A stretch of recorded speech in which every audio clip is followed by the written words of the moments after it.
Des, you are gonna be recorded for this one. Thanks, No. Yeah, good morning, everyone. I guess we can get started.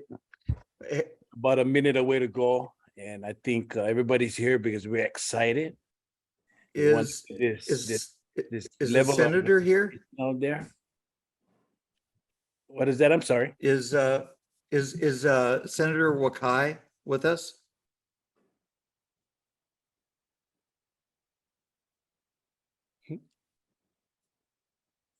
I'll check, but we can Maybe go if we- ahead, because it's recorded, right?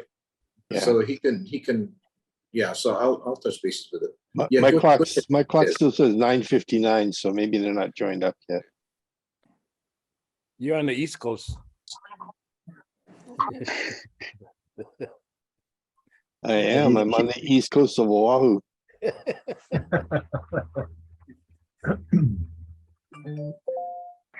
Here in Puna, we should be a minute earlier than Oahu, so I guess you're on time. Yeah.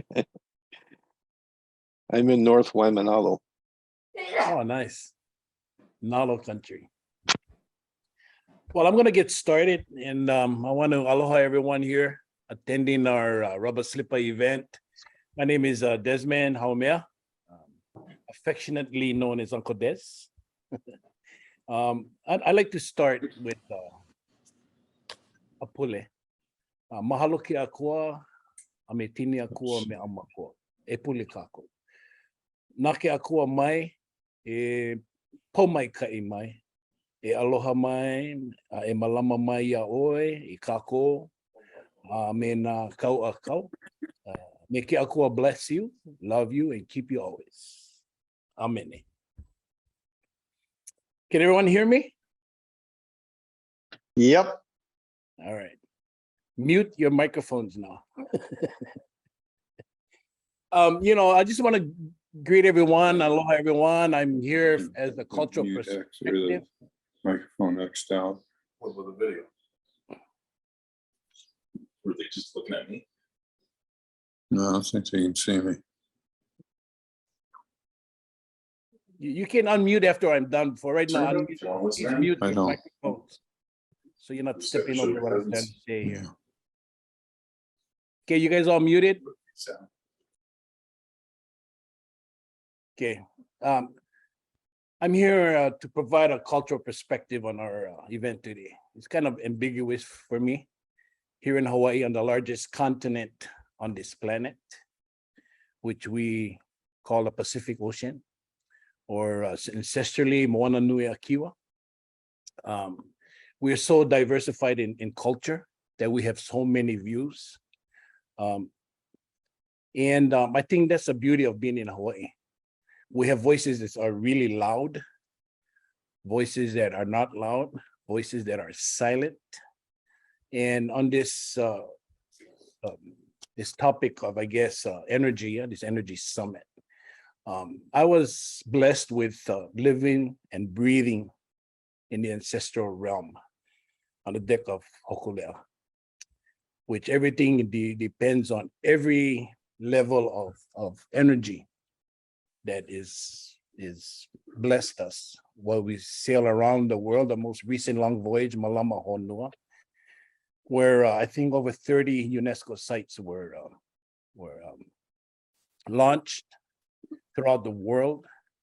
And of course, we all know the topic of that voyage was Malama Honua, caring for our planet Earth. One of the things that really hit home for me was we had our captain's meeting in Nainoa. Just out of actually not a meeting, just kind of talking story, kuka, just throwing around ideas. And well, it was mentioned that Hawaii should be the laboratory for sustainability because of all the natural resources we have that we possess. And that was kind of important for me. So they launched my VA'a curriculum in the schools talking about energy. Everything that surrounds us is all dependent on our energy. And culturally, I'll speak because I'm confident in speaking because I'm Filipino, Hawaiian, so I'll speak in that cultural perspective in that level. And one of the things that concerns me in our community is the lack of education. We have everyone that's chiming in on every level of PhDs, I'll call that. And I'll back up, I'll circle around back to that again. It provides really a colonialistic mindset, that Western mindset that really brainwashes us and removes us of our cultural identity. Thus, this clash of protests, I'll call that. I think it's just a lack of, or not the lack of, but not enough not enough knowledge. And when Richard and I kind of talked about this Rubbah Slippah group, welcome to the Rubbah Slippah group, it reminds us that, you know what, regardless from where you're from, our ancestors, they've greeted everyone, every ethnic group, with aloha and blessings, and would share their home, their food, their families, their discipline of ohana, which was really important to our culture. And not only Hawaiian culture, yeah, all of the cultures that came to Hawaii experienced this Hawaiian hospitality. It's this Western mindset that kind of removed our heritage, our identity. And what happened was they wanted to really, this oppression is directly related to the removal of the people from the land, from the island. I won't go in too much into that, but it's been a concern, especially living here in Puna. This subject today about energy. There's so much energy resources here that's available. The most immediate one, I guess you could say, and for me, I'm not sure if I'm speaking of a point of view where I know everything, and I don't. That's why I really advocate this group, especially with Sustainable Energy Hawaii, geothermal. There was a huge concern about that in our culture, in our community, especially in Puna. Further research and learning from Sustainable Energy Hawaii that there's numerous sites for geothermal. But culture, I'm going to speak about Puna, and I've been into many discussions as far as that is concerned. I visited the Waukele there with Papa Henry, where he just wanted to take us to a pristine forest, identify medicinal plants and things that we can identify with. And through change, his manao was, we're going to lose this because of change, but something that you should learn about and understand, and maybe grow that for yourself, and not have that loss of medical resources. In time, it changed, and the narrative went that, he was totally against it. Well, we had discussion about that, and I presented myself once at a couple of community meetings, and everybody was, tutu pele and all of that. And I'm like, my question was if anyone had spoke to tutu pele lately. And of course, the answer was no. So just to provide, and I'm glad Richard got to study the papaku makavalu, and that word makavalu, we developed that. It was developed at Kaumeki Kaeo and Kanakaoli Foundation, yeah. Well, it's about viewing things from a different lens, or providing kulike, which means to bring balance, and that's what we lose in our community, is balance. But my other question was, maybe this gift of this geothermal was a gift from Tutu Pele. And that's a very that was a heavy question for a lot of people. They asked me what I meant by that. I goes, well, I haven't spoke with Tutu Pele, so I try to look at this being raised, to look at things differently through a cultural view. Who am I? And all those wonderful questions that's supposed to assist us in identifying who we are. And as you know, in Hawaii, wonderful. And so as a cultural perspective, it's what I see and what I've experienced. Unfortunately, running for office introduced me to a lot of concerns, especially in the Puna area. And when people from New Zealand came, and I had a couple of those friends, I've been to New Zealand, and I went to one home where they had no cooking facilities, only geothermal. But those geothermal were above ground. So I was in awe of that. But to address the need of energy. What's our most important source of energy that can really solve a lot of our problems? And from a cultural view, a cultural perspective, I think it's important to understand what kind of kupuna we will be, especially our children who are in training to be our kupuna. Yeah, the big question, what would our kupuna do? It's hard to transition from ancestral to modern day. So we have to be very careful, and my whole involvement in sustainable energy in Hawaii is to providing Kuana Ike more knowledge so we can bring Kuliki more balance into our way of thinking. And I thank Richard for putting this on. And everybody here that's involved. I want to acknowledge, of course, Senator Glenn Wakai and Representative Nicole Lowen. Hopefully I'm saying that correctly, Lowen, for pushing us into this direction. And I think this is the first of its kind that we can provide this level of understanding through a cultural view. So everybody has their own view, but I think the importance is focusing on Kyoke and Malia. What kind of future will we be providing for them? Right now, personally, it's kind of messed up. And I think our solutions for energy would really help in our recovery as a family, as a community, and as a laboratory for sustainability.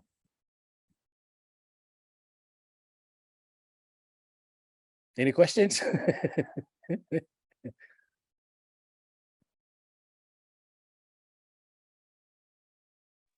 Hopefully I was muted. Remember to unmute. Yeah, go You were ahead. great. You were great. Just make sure, guys, if you're speaking, to unmute, because everybody is automatically muted. Thank you, Alexi. Well, if there's no questions, or if you want to raise your hand, my contact information is on Sustainable Energy Hawaii, and I think here at the Rubbah Slippah. Hey, Uncle Des, I have a question for you. Yes. You know, in some discussions we've had before, you expounded a little bit more on kind of that perspective of transitioning from the traditional viewpoint to a more current viewpoint, and looking at the energy that we see there as a gift rather than a possession. Could you just talk a little bit more about that? You know, I come from the perspective of a va'a, of the canoe, yeah. So we went really traditional in 74, built hokolea, and not really understanding what we needed, yeah. Or should we put on an engine? But we wanted to stay really traditionally. The reason I mentioned that is we went through that and we came home. We found that, you know what, there's a lot of stuff going on out there. So we should better prepare ourselves.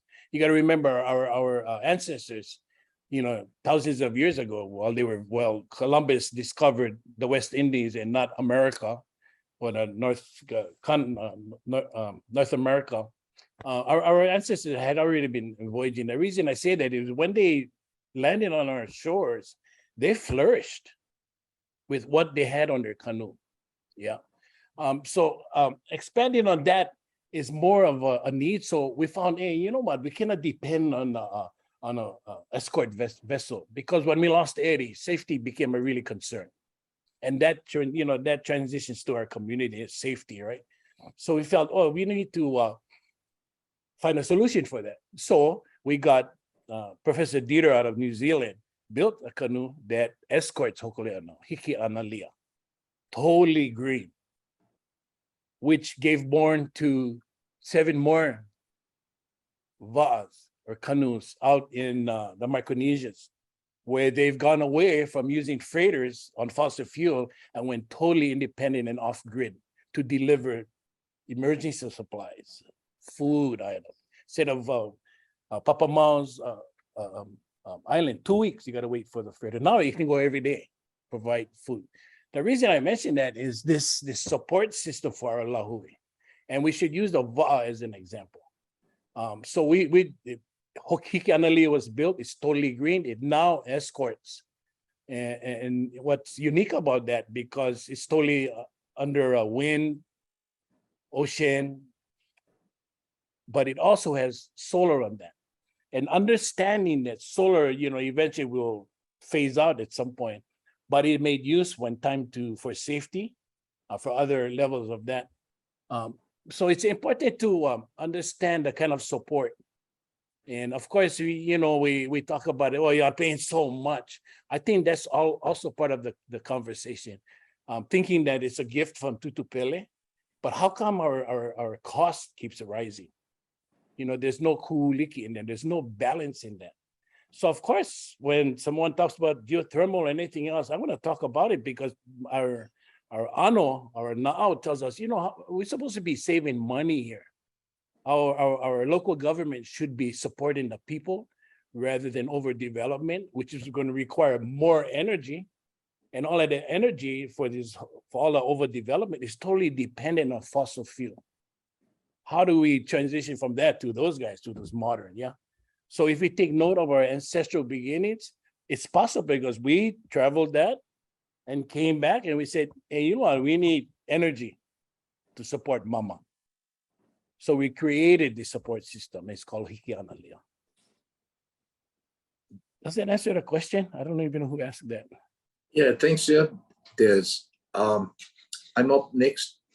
So, Yeah, okay. I mean, I demand more time, but that's okay. I'll refer to you. Mahalo, everybody, and stay tuned and spread the word. I think what our work is involved here, everybody here, because there's a concern. I think we need more support, more energy, and mahalo. Thank you for your time again. Thank you, Representative Lowen and Senator Wakai, and everybody that's involved here. Aloha. yeah. Mahalo, Des. Aloha Energy Chair, Senator Wakai and Rep. Lowen. Thanks for the opportunity. These are complex issues. We are attempting to find win-win solutions that ultimately benefits the Rubbah Slippah folks. And we consciously paid attention to our culture and had Des do the first talk. So, mahalo ya, Des. Our website, therubbahslippahgroup.com, just went live. So the rubbahslippahgroup.com is spelled DARUBBAHSLIPPAH group.com, just local style, right? It asks, what would our kupuna do and what we can do for future generations? Too many of our young people are leaving Hawaii to find jobs so they can raise their families. What would our kupuna do? They would do something. Aloha, I'm the great-great-great-grandson of Kamahele Nui. He signed the Ku'e petition protesting the annexation of Hawaii. I was influenced a lot by our family land down the beach at Maku. I was 10 years old when Pop told these stories that influenced my whole life. I realized much later that it came down to generations. See pages 18 to 21 in the free audiobook, What Would Our Kupuna Do? And you'll see all that stuff. Kyoke and Malia are toddlers today. What can we do for Kyoke and Malia when they are 25 years old? Looking one generation from now makes the issues more clear. We must do the right thing. We are their ancestors. I was the only person from Hawaii to have attended 5 Association for the Study of Peak Oil ASPO conferences starting in 2007. 2 of the most important concepts I learned was, 1, it takes energy to get energy. The net energy left over is what society gets to use. In the 1930s, it took the energy of 1 barrel of oil to get 100 barrels. Today, the energy in 1 barrel of oil gives us 10 barrels. And number 2, there is a direct relationship between total world fossil fuel supply to GDP. It's great as long as fossil fuel is cheap and affordable. But fossil fuels consist of only 6.5% of GDP. This means that a 1% decline in fossil fuel results in a 15% or so decline in GDP. Of course, technology and cleverness on the part of humans will lessen the blow. But The shale revolution started 10 years after oil price hit $147 a barrel in 2008. It caused the fossil fuel prices to drop when the fossil fuel shale revolution started. 10 years later, from then, now, it hit its peak and is now on the way down. The problem is fossil fuels will eventually become unaffordable. And we are starting to suspect that this is starting to happen. Hawaii is very lucky to have geothermal. Only 1% of the world is so lucky. We will sit over the hotspot for 1 to 2 million years. The heat and steam is free. It's like a giant battery that never needs charging. We need investments of 25 million for geothermal exploration on Hawaii Island and its 5 volcanoes, and 25 million for exploration on the other islands. Without that, investors are very reluctant to step up. We have a great opportunity to lead the movement toward a hydrogen economy by enabling a 10 cents per kilowatt hour special hydrogen rate. I asked for that rate 2.5 years ago when I requested to enter the PUC docket 2019-0333 as a participant. That rate would immediately start up a 5-station hydrogen electric fueling network around Hawaii Island. The cost of electricity for PGV when they reach full production of 47 megawatts is around 6 cents per kilowatt hour. Telco could have a 4 cents margin that will enable them to make money they would not otherwise make money from heavy trucks, air, and maritime transportation. Hawaii Island can lead the nation in moving toward a hydrogen economy. We can make stable priced green electricity from geothermal. We can make green hydrogen by running green electricity through water. The high heat of hydrogen can take us to green ammonia. NH3 green ammonia is a better, safer, cheaper hydrogen carrier than H2 hydrogen. NH3 is a fuel that can run legacy fossil fuel plants, and green ammonia is a nitrogen fertilizer. What would our kupuna do? They valued physical science. As you know, what Desmond just talked about. What will future generations think of us with the knowledge we have? We are their ancestors. Can you run the video, please, Peter? Yes, can you hear me? Yes. Okay, let me go share screen. Let me share. Oh, I need to be sure share sound. Okay, can you see, do you see Richard smiling? Yes. Well, I'm gonna roll it. Aloha, my name is Richard Ha. What are the non-negotiables for a better future for our keiki? For Kyokia and Malia, our children 25 years in the future, what can we agree on that our keiki need to have to live a quality life? Quality food, access to food, affordable housing, access to jobs, clothing, access to energy. These are some of what I call the non-negotiables. The only catch is, Hawaii bought into playing a game where access to all of these basic needs are strongly rooted and rely heavily on an oil economy, which is a limited resource. And Hawaii just happens to be the most oil-dependent state in the Union, making us the most vulnerable. And being at the end of the supply chain makes things even worse. Fertilizer used to cost $10, now it's $65 because of oil. Electricity, same story. Food is more and more expensive. Everything you buy is more expensive. Your electricity bill is more expensive for the same reason at its core. Everything we touch on this island in some way is in part thanks to oil being available. We have given away our power away to oil, yet want to take control over our lives. If we continue on the same path we're on today for the next 25 years, Kyokia and Malia will definitely find themselves living anywhere but Hawaii. All of us want power and control over our lives. We all want Hawaii to call the shots for itself. As long as we continue giving away our power to oil, we will always be slaves to it. As long as we are chained to oil from whoever knows where it's coming from, other countries and people will be in control over our freedom. The stories we tell ourselves keep us chained to the past and away from experiencing a better quality of life for Kyoki and Malia. The stories we tell make or break us as individuals and as a people. Africa has bought into the story that they are a poor country, yet they are the most resource-rich piece of land on planet Earth. Most of our technology would not be available if it wasn't for Africa. Hawaii has bought into the story that we are just a tourist destination, and it has not served us well over the last few decades. Hawaii has bought into believing we want to play the oil game, always praying and wishing it doesn't stop coming in. Like the orca in Disney World, who does only what it is told, it never realizes its own true potential. We are just like the orca. We have forgotten our true power. The day we realize our true power, we will see that the ground we stand on is our resource to true energy freedom, as well as control over our own island destiny.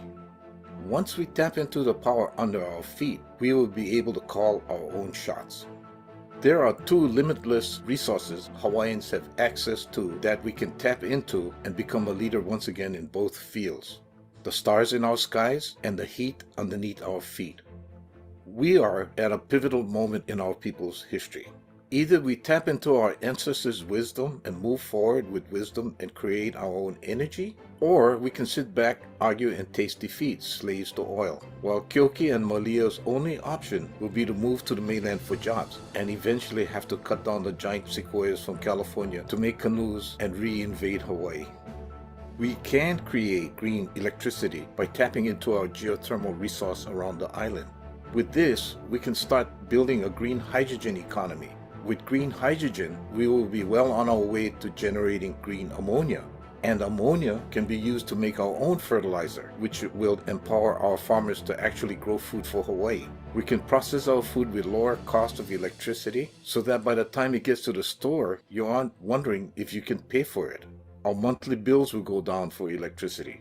With ammonia, we can then sell it to other islands so they can make their own green electricity. The future is in our hands. Will we Hawaiians be the leaders or continue being enslaved to oil? What would our kupuna do? Will we have a green energy economy with plenty of jobs for our future Keiki, Kyoki, and Malia? Or will we be cursing everyone, wondering why we can't see our grandchildren because they can't afford to live on Hawaii Island or even visit us? Today, the choice is ours. What will you choose? Will we be like the orca and remain in the pool? Or will we choose to recognize our power and jump into a newfound freedom and control over our own island's destiny?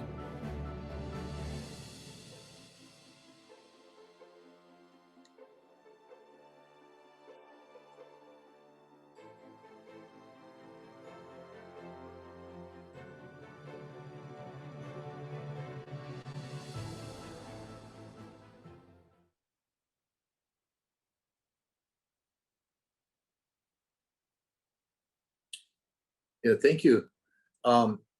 So we've got a few minutes. I can take one question, and what we'll be doing is waiting for the end of the last presentation with Jennifer Zelko to address questions. So anybody have a question? If not, the next person up is Chris McWhinney. He's CEO and founder of Millennium Rain Energy, the folks that can set up a hydrogen refueling network on Hawaii Island. Go ahead, Chris. You're muted. Thank you, Richard. Appreciate the opportunity to speak with all of you today. It's great to see how many people are interested in energy and a better way to do energy in the state of Hawaii. I love the state of Hawaii. I've been there 27 times since 2013. And so even though I don't live there, I feel part of it and I feel home when I'm in Hawaii. So I'm very interested in seeing Hawaii become successful. And I do believe, like many of you, that Hawaii can set the stage and be the leader and show the rest of the world how to do energy right. and sustainable and renewable and green. And so you have a great opportunity and a huge responsibility. And we are excited to be part of it and very honored to be asked to speak and give a point of view on electrolyzers and hydrogen and how that works. So if I may share my screen, I would share, if that's okay. It might be better for you to see some pictures.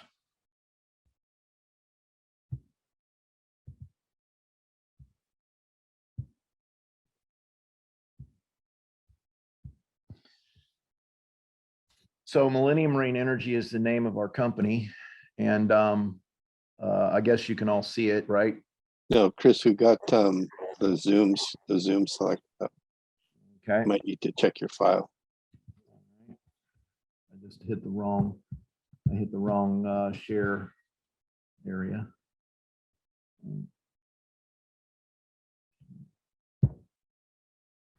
Okay. How about now?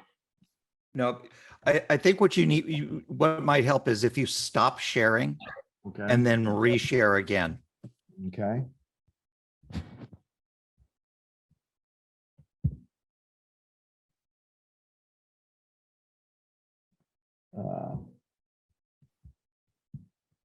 Okay, so this is a new one. Oh, there it is.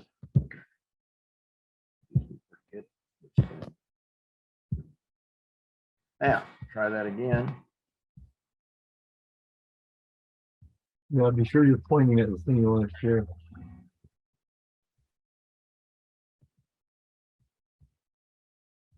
I've done exactly that. You're back at Zoom. No, we got the same image up. Same Zoom. That's weird. Never seen that do that before. I've been doing Zoom like y'all for a long time, and it's the first time I've ever ran into this challenge. So I'll just explain it. You know, hydrogen is, for those of you who may not know that much about hydrogen, I'm going to start kind of fundamental. But hydrogen is the first element, and it's what powers the sun.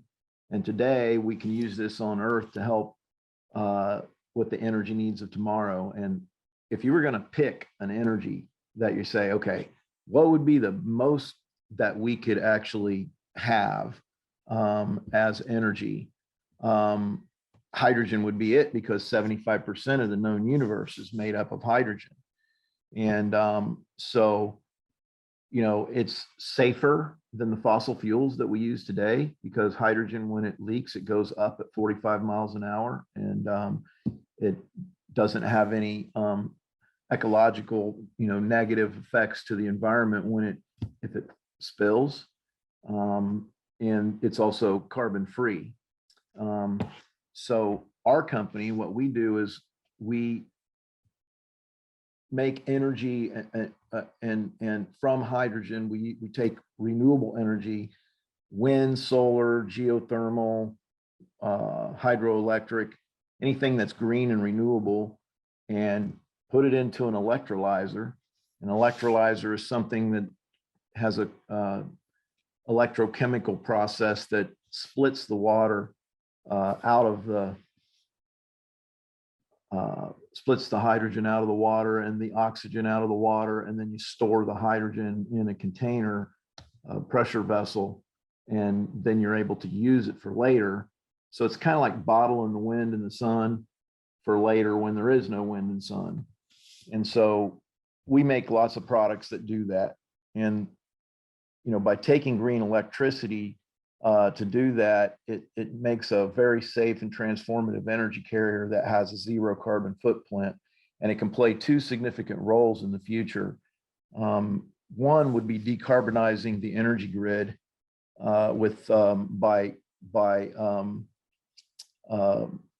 you know, the hydrogen, when you do the math on it, it comes out to be 65% less costly than trying to store that same amount of energy in batteries.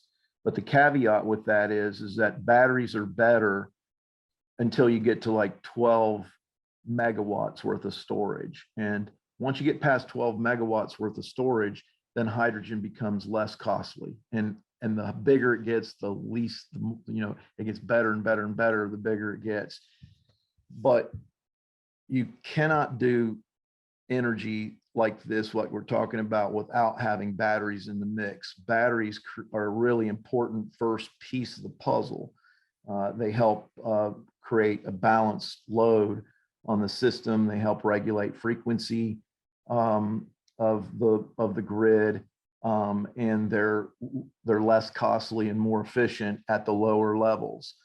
But hydrogen plays a big role in storing large amounts of energy and being able to not only just have that energy be something that can be used for electrons again back on the grid, but now it can also become transportation fuel.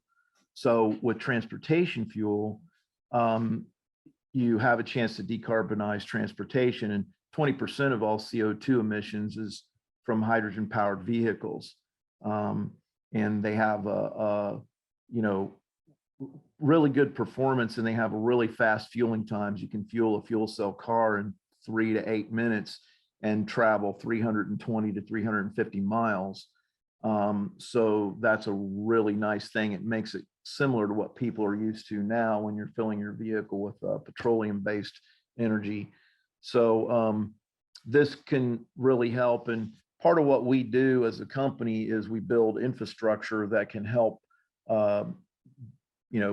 set up the transportation to be successful, whether you're using semi trucks, forklifts, cars, pickup trucks, anything can run on hydrogen these days. They're even working on airplanes and buses and trains and all kinds of things. Now we've gone, one of the key components in the hydrogen future is going to be the codes and standards. And I'm on 4 codes and standards committees, and I'm on the NFPA, I'm on CSA, I'm on the Society of Automotive Engineers, and I'm on this the international standards. And so back in 2018, we suspended operations and stopped sales just so that we could get the certificates of attestation that we needed from CSA Group, that's the Canadian Standards Association, to make our product become an appliance, and to help make sure that it had a quality control system put in place to guarantee that we had everything developed to all the codes and standards that are in existence. So this certificate, we have a certificate of attestation for all of our products, 16 of them.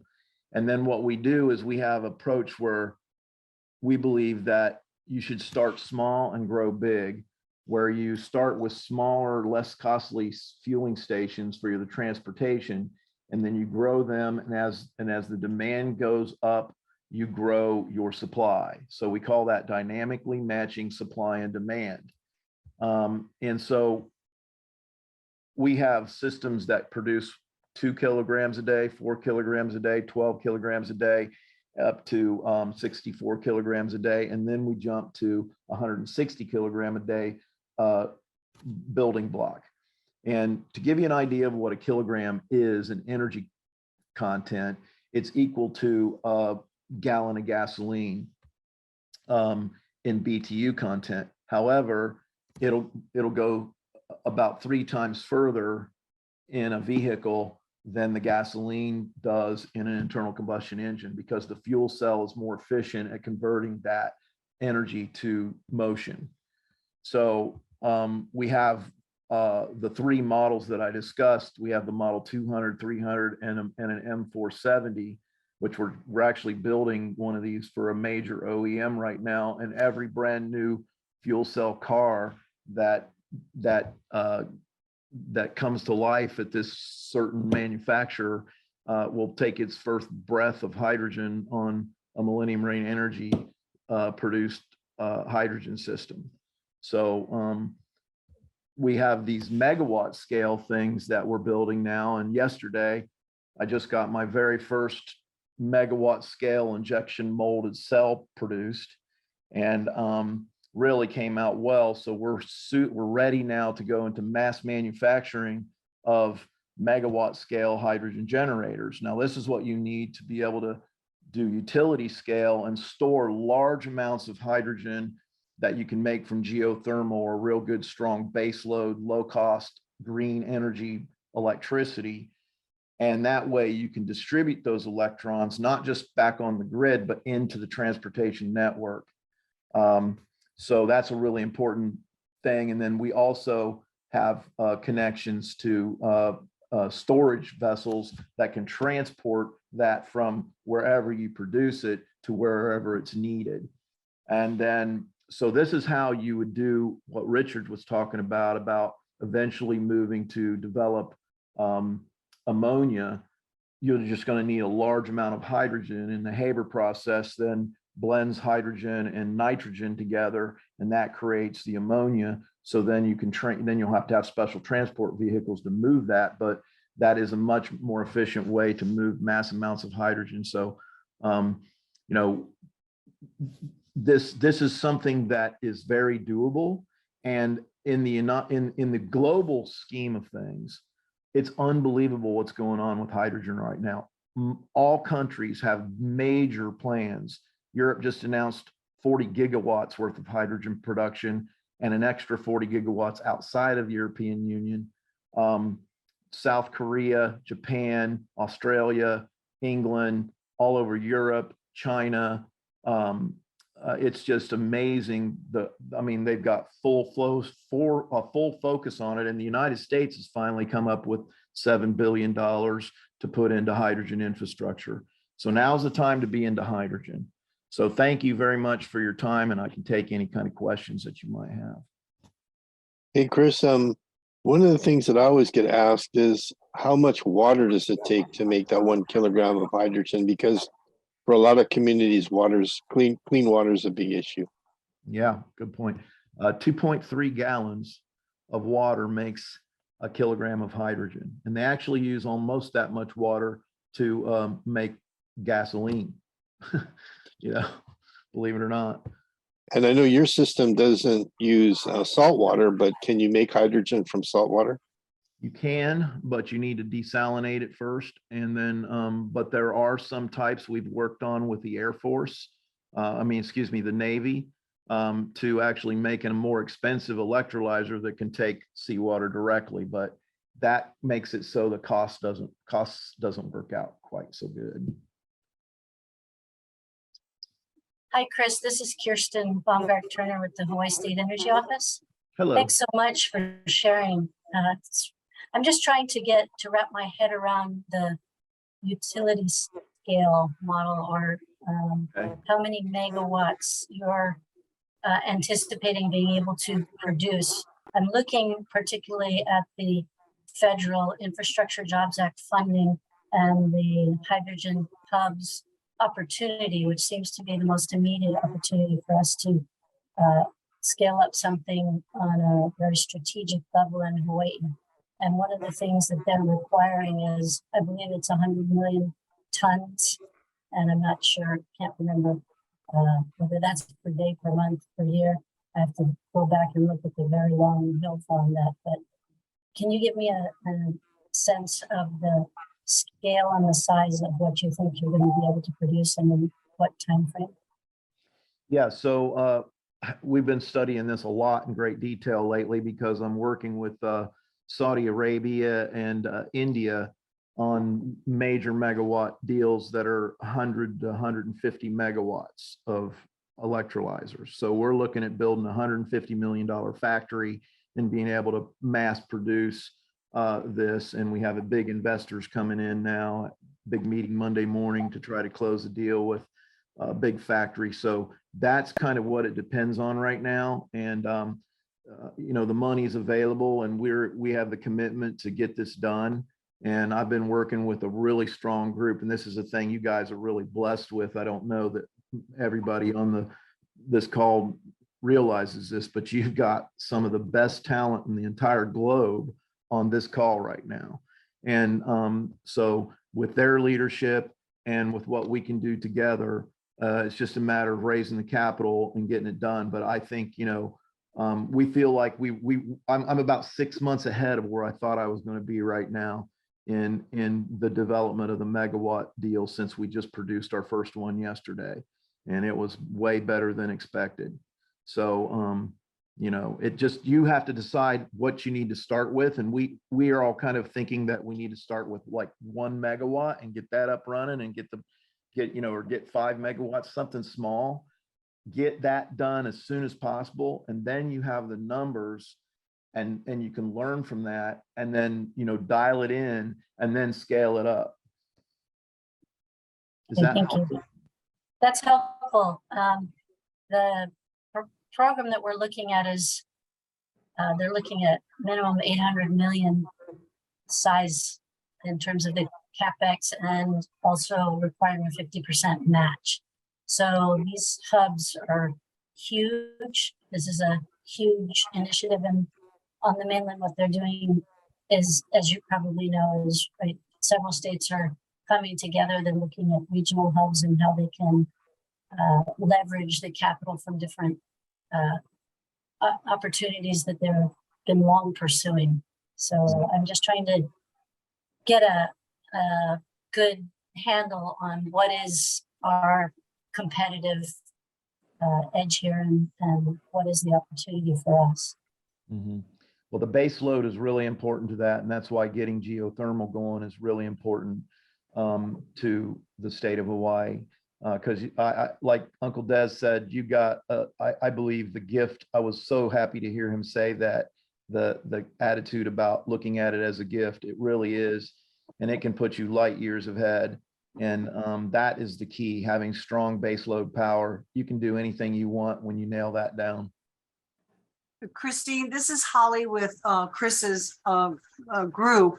And I just wanted to point out, make it a little clearer, when we're doing the infrastructure for the island, the big island, and what Chris was pointing out, what we have to look at and give our time frame, as Chris said, how cars are going to be running on the hydrogen, because our geograph on the big island is up and down. It's not just one nice smooth road. We've got Mauna Kea, Mauna Loa, Hilo's on the other side. So that is why it's really important for us to take 4 to 6 months to generalize how the hydrogen is working on the geographic part of the big island. Thank you. Okay, thanks a lot. So next up is Dr. Nicole Lautzi. Thank you. Thank you, everybody. It was almost the perfect segue to my talk on geothermal. Thanks for the invite, Richard, to present today. And thanks to Rep. Lowen and Senator Wakai for their willingness to try and bring geothermal funding via the state forward. We'll hopefully keep pushing. And so Richard asked me to give a bit different talk today than I typically give. So many of you may have heard me speak before. Today he asked specific questions: where, how large, or how much, and how long will the geothermal resource last in Hawaii? My contact info is on this front page, and our website, the HDGRC website, has a wealth of information, so we can refer you to that or email me if you'd like any more information. So it's going to minimize faces here. So where? As you probably know, we have only one proven geothermal resource, one producing facility in the state. That's Puna Geothermal Venture, located where that arrow points, which is along Kilauea's East Rift Zone, which is the most active, volcanically active volcano and the most active rift over the past several centuries. I say 38, darn, my animations aren't working, but today it's not producing at 38, as Mike can talk about, he's next, because of the 2018 eruption of Kilauea, which basically islanded the facility. I think it's producing at something in the 20s megawatts. However, there's approval to expand to 46 megawatts, which is quite exciting. In the 1970s, geothermal exploration and drilling was focused along Kilauea's East Rift Zone, so this general region. There's only 2 other locations in the state, which those larger 2 arrows point to, where drilling has validated subsurface heat. The island map I'm showing is the results of a 5-year-long statewide assessment that ended a few years back, and it shows the probability of subsurface heat. Most of the data that went into this probability map are groundwater and geothermal data, given the lack of deep drilling data. Oh, and the geologic data, right? So I'll move to the, bye. Oh, there we go. I just wasn't on the thing. So now my animations are working. I wonder what that in most of the state outside of Kilaue's strip zone, so where there's no erupting volcano or geothermal resources line, that's different than other places in the world like California and Iceland, where those videos are showing bubbling water and bubbling mud. And there, then it makes it quite obvious to go expect that there's subsurface heat. So again, outside of where we have an erupting volcano, it's somewhat challenging to understand where our resources are. So really today we can't answer where and how much electricity we can produce via geothermal outside of Puna. We know we can produce a lot more electricity within Kilaue's or from Kilaue's drift zone. We might not want to do that because of the high hazard related to volcanic eruptions. So what kind of our team has done is look at other locations, the older volcanoes in the state, not currently active, but to really validate where there's temperatures, it's going to require significant funding. I'll take just a few minutes to talk about why, though, it's my opinion, very worth putting the money in. And so let's consider geothermal land use versus solar. Solar is a great resource. I'm not saying it's not, but we can't blanket our islands with solar panels. So PGV occupies about 43 acres. This project on Oahu, Waianae Solar Project, occupies about 200 acres. You might have seen this before. What's so great about geothermal, as was said in the last talk, it's baseload, it's firm, it's always producing close to its peak capacity. So PGV's peak capacity is or was 38 megawatts. The solar project's peak capacity is about 28 megawatts, but geothermal is producing at that 38 almost all the time, where solar facilities typically produce electricity 20 to 25% of the day. So there's no electricity production at night.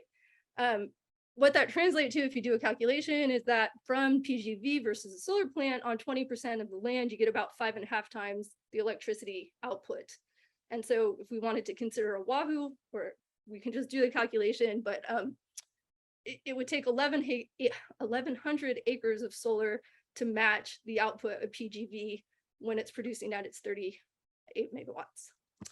And at a meeting last week, it was a Western Governors Association meeting. I talked with Riley Sato, who's in the Hawaii County's office, and I was like shocked by this cost savings to the consumer. So there's a new power purchase agreement between Helco and Ormat, PGV's producer, where they're going to sell the power, the electricity, for a blended cost of about 6 cents per kilowatt hour. And what that's going to translate to is a savings of $76 per month for each household on Hawaii Island on their electricity bill. So, I mean, he was saying that there's no other initiative or energy initiative that's going to actually translate to this much savings for the consumer. I think that's pretty impressive. I'm going to now go back to what I have in yellow here. We can't answer where and how much outside of Puna. To do so will require money. So what can we do to let us better understand or fully understand what the extent of Dixie or state's resources is? We don't need to watch those again. So how do we figure out where and how much energy we can produce? What our team has identified successfully, because every time we've had funding, we've been successful, is to first look at groundwater data from existing water wells. Step 2, we can do a geophysical survey. So that means putting geophysical instruments on the surface of the earth and learn something about the subsurface of the earth. But again, to know whether geophysical results are non-unique, meaning we don't know exactly, they give us a hint or a clue about what's going on, but they don't exactly tell us what's going on. To measure temperatures, we need to drill to depth, and University of Hawaii owns a drill rig that's capable of drilling a slim hole. So that's a tiny 3 to 5 inch diameter slim hole to depth of about 2 kilometers. We need to get that deep because that's where the resource exists in our state. There, 2 kilometers or deeper is what we know from PGV and other locations. Want to point out that that drilling exercise does not have a large environmental footprint. The picture that you're seeing here is from drilling on Lanai that we did a few years back. The drill rig is actually hidden behind the shipping container. It's a team of about 10 people, operate 24/7 for about 6 weeks. No, sorry, 6 weeks times 2. And then we can basically have the data that we need to know what the subsurface temperature is. Steps 1 to 3 escalate in cost, with step 3 being of substantial cost. So to get to about 2 kilometers, we need $2 to $3 million to execute that project. I'll point out though too, that we not only can measure temperature once we get to that depth, but we can learn about our fresh groundwater system. A few locations in the state, we know we found fresh groundwater below saltwater, so we can have a greater abundance of fresh water perhaps. And another area of research that we're interested in is carbon storage. We know very little about the deep subsurface in Hawaii, so it's a very nascent research area, but of course we can capture carbon from the atmosphere. That's kind of a proven technology. We need to put it into the ground in various locations. And in basalts, or the basalts of Hawaii is potentially a place where we can do that. How are we doing? How's the state doing in terms of looking at these various data types? We've done a pretty comprehensive look at groundwater statewide. So what that plot shows is just groundwater temperatures. It's public data collected by Department of Land and Natural Resources. Our group through UH is doing pretty good with geophysics. We did a very comprehensive work on Lanai, where you see those dots on this map of Big Island. Is where we've done work on Hawaii Island. We'd like to do more on some of the older volcanoes of Hawaii Island, and Maui and Kauai are ideal targets for more geophysics as well. It's that data again that went into the probability map that you see here, with the reds being higher probability. But in terms of deep drilling data, we really lack data to understand what our temperature regime is. And until we know what our temperature regime is, we can't estimate megawatts. What this is showing here, this is a map of Kilauea's drift zone. So this extent from where PGV is highlighted, all those yellow dots are geothermal exploration wells that were drilled mostly in the 70s. And then, as I mentioned, we drilled, or Don Thomas, who I think is on this call, drilled in the Saddle Road. And then via a project I'll mention next, we drilled on Lanai. So we deepened Lanai well 10, it was an existing water well, and we measured increasing temperatures, but we didn't get deep enough to measure basically geothermal resource relevant temperature. So in terms of what's next, I think, and Richard kind of alluded to this, that we need $25 to $100 million to do some more geophysics and to drill several slim holes if we want to be able to understand how much geothermal potential and where it exists in the state. We can argue whether that's a big or small number. I don't know if it's been said yet. I haven't heard it, but the state spends $5 billion a year importing fossil fuels. About 2, maybe more billion of that goes to electricity generation. And with the potential for hydrogen, carbon capture, all these other great positive things, I think to figure out what our resource looks like statewide and make it have an intelligent conversation about how to develop it, that's a small number. And then we could start. We could argue about where to start. I would go to where there's some like higher probability areas in the state, do some more work. And again, we could outline geophysics and then drilling where to go next. And here I'm just acknowledging the Hawaii Playfair project, which was the name of the statewide resource assessment that I led. It was about 5 years long, plus a couple for COVID, $2.3 million total. And from this, it's a great kicking off point to say what to do next. One of the questions from the title that Richard had asked me to address was, how long will it last? And these things will last for centuries. I mean, the heat in Hawaii is not going away. It comes from hotspot magnetism.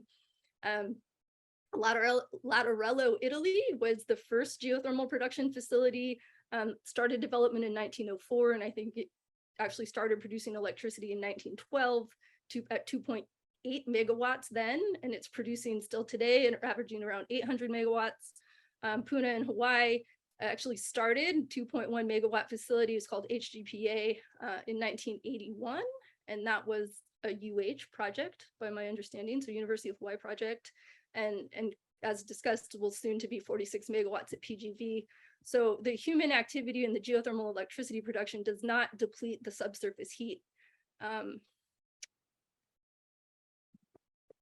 Yeah. So there's a lot of money up front and a lot of effort that needs to go in, but once the geothermal facility is kicks off, it can keep going and translate that energy savings to consumers.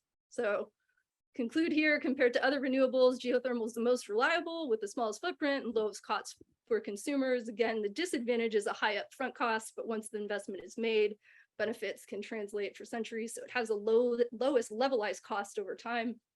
Outside of Puna, we know very little about the extent of the state's geothermal resource. Subsurface heat has been validated on the southeast flank of Mauna Kea and on Lanai. That doesn't necessarily mean we can develop a resource there. There's more steps that need to be taken, and those are even more costly. But we'll start with subsurface heat as an encouraging item. And UH has led geothermal exploration in the state since the 1970s.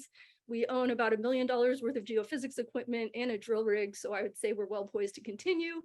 But, and it dumbfounds me daily that there's currently no public funding for geothermal.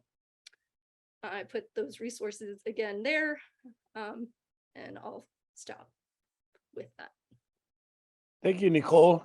Nice to see you again. A good question from a fifth grade student. How long would it take to get another site up and running so my parents don't have to pay so much money for electricity? But thank you. Any questions for Nicole?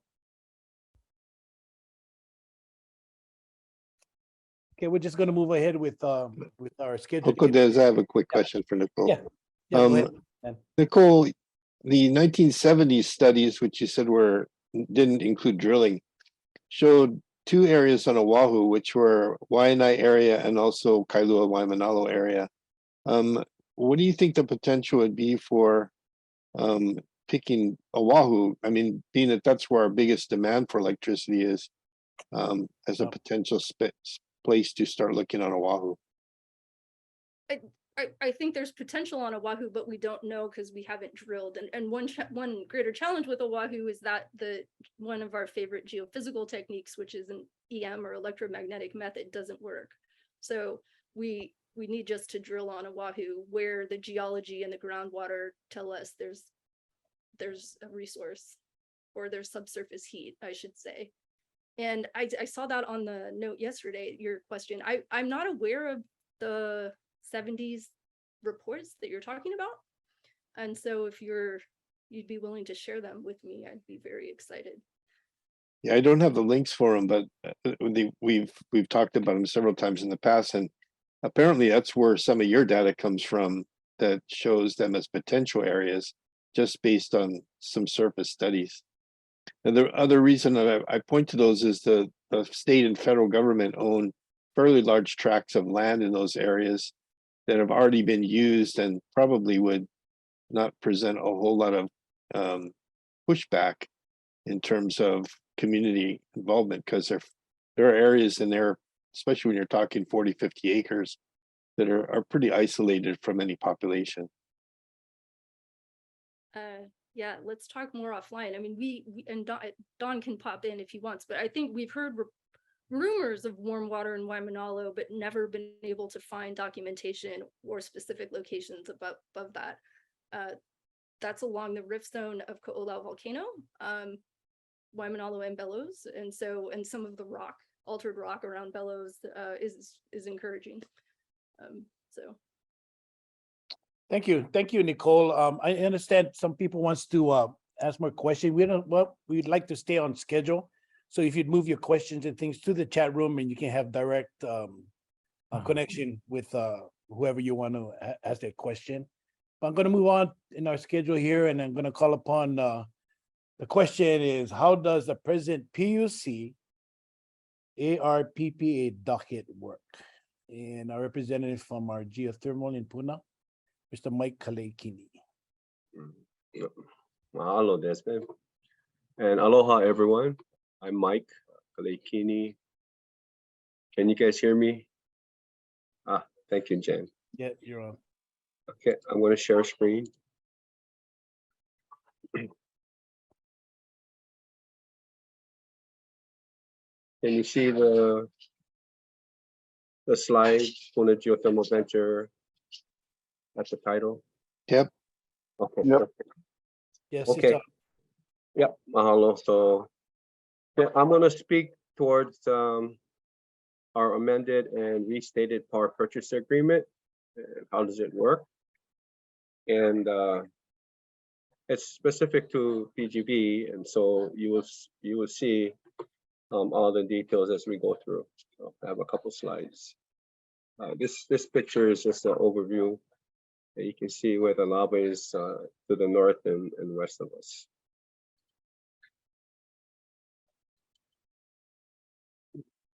Barbara,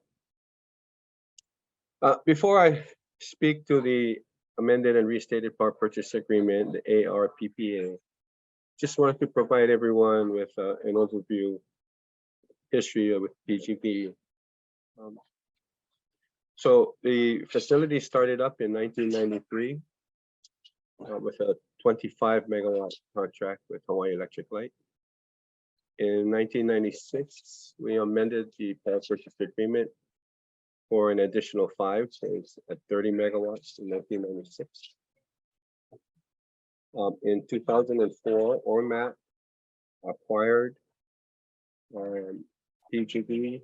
The previous owner was Baltimore Gas and Electric, Constellation Energy out of Maryland. And then in 2012, we increased our output from 30 to 38. So we negotiated the amended and restated power purchase agreement back then. And then the eruption commenced in 2018. And PGB just did not return to operation till 2020. So the two existing power purchase agreements that we have is for 30 megawatts, and the second is for 8 megawatts. And we embarked on negotiations with HELCO, and that's what I'm going to share with everyone.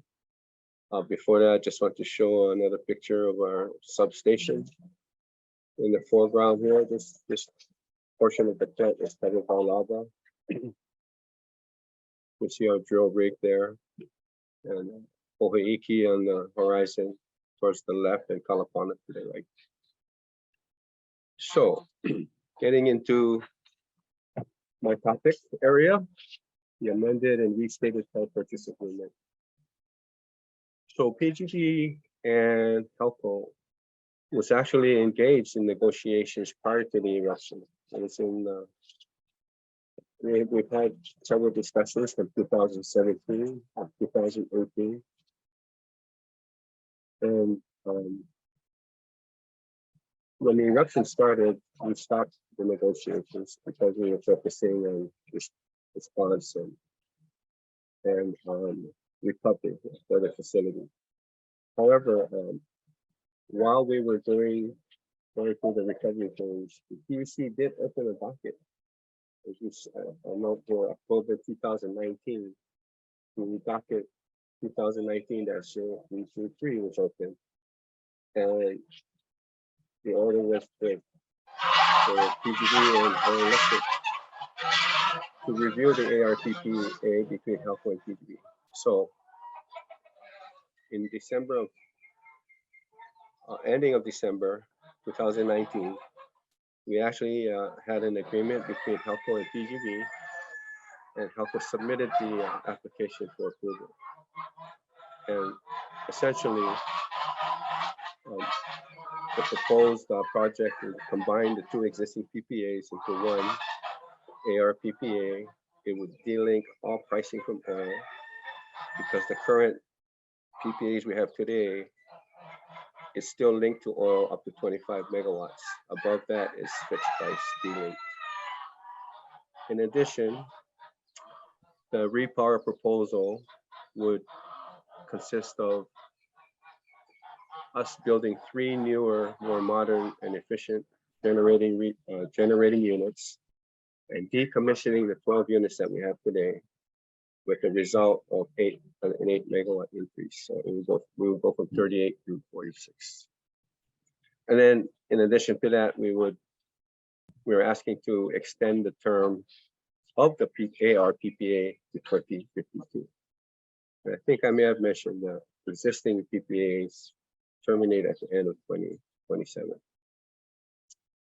So this kicked off the ARPPA process. And part of the process with the PUC is people would then file with the PUC to participate in the docket. And I got here that in April 2020, the PUC granted participant status to PGV, BICC, which is the Big Island Community Coalition. PPA is Puna Pono Alliance. Tahiri is the wind farms down in Ka'u. And Huhonua is the biomass facility in Pipikeo. And so part of this process is, and by the way, all other applications follow this procedure to a certain extent. Yeah, there may be some differences, but what I can share with you is what I'm familiar with, what we've experienced. So what happens now is that HELCO and the consumer advocate submits a proposed procedural schedule to the PUC. Okay, and so the PUC actually accepted the procedural schedule, and you can see the different dates there. I'm not going to mention all of them, but it starts from May and it goes through September. And what it entails is that participants and the public have the opportunity to submit what is referred to as IRs, or information requests. And so there has been like several rounds of information requests from the consumer advocate, from the other participants like BICC, Puna Pono Alliance, Tahiri, the wind folks, and the biomass folks. And so those informational requests are submitted to the PUC, and they are addressed to different folks in the docket. And some of them were for PGV, some was for Hawaiian Electric. And so you go back and forth and you respond and resubmit to the PUC. And this is what the PUC uses in determining what their ultimate decision would be on the proposal, right? And so you can see at the end of this procedural schedule, there is these SOP, or statement of position. And so the consumer advocate submitted their statement of position after the informational request period in August, and in September, HELCO did their statement of position. So once all of that is done, we were thinking that a decision would be made by the PUC on the merits of the application that was submitted by Hawaiian Electric. But it took a while, but the PUC was in a quandary with regards to environmental review. So the PUC reached out to DLNR. DLNR's position that there was no requirement for environmental review. The Department of Health also chimed in and stated that they did not see any requirement for an environmental review. And so the PUC, and for this specific docket, our docket at PGV, reached out to the Office of Environmental Quality, which has since been changed to Office of Sustainable Development. But basically, PUC reached out to OEQC asking for guidance as to whether environmental review was required or not. And so we didn't see any real good response from OEQC, so the PUC suspended the docket. And it was suspended pending a submittal of supplemental EIS. But now here we are stuck because DLNR says no need environmental review. DOA says no need. And the PUC didn't know what to do. So we actually reached out to the Hawaii State Energy Office. We got some help. We had some help from legal folks that are familiar with HRS 343.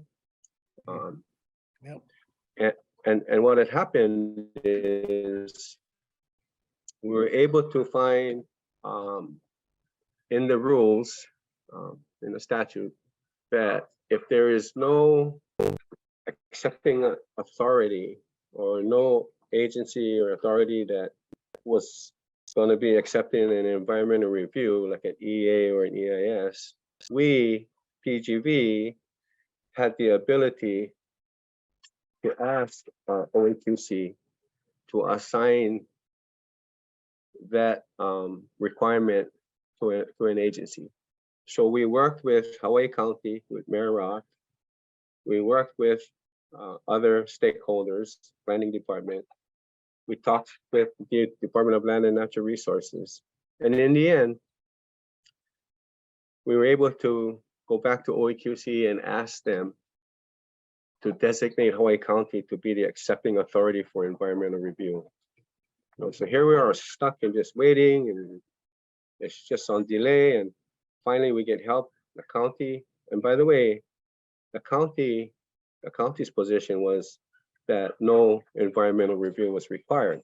However, because this docket was suspended, the county was willing to work with us as long as the county was directed to be the accepting authority. And that's what OEQC did.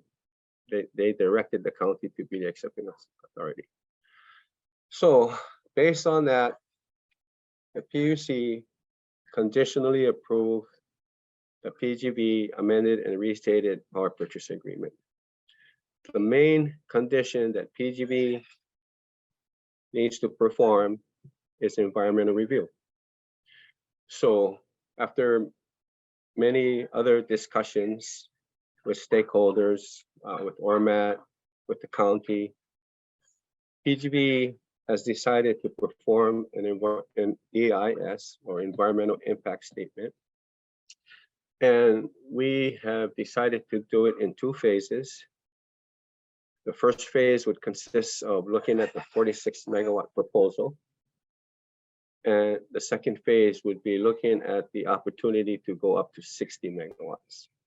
So we have a permit with the county that would allow us to go to 60 megawatts. We have permits with the Department of Land and Natural Resources to develop the well field up to 60 megawatts. So to us, it made sense, since we're doing the EIS, let's just do it all the way to 60 and do it while we're doing up to 46. We did kick around doing an EIS for a higher amount, but we ultimately decided that because we have the county and the DLNR's approvals to 60, we'll stick to 60. So we started doing the EIS last year, and the current status right now is a draft is being worked on.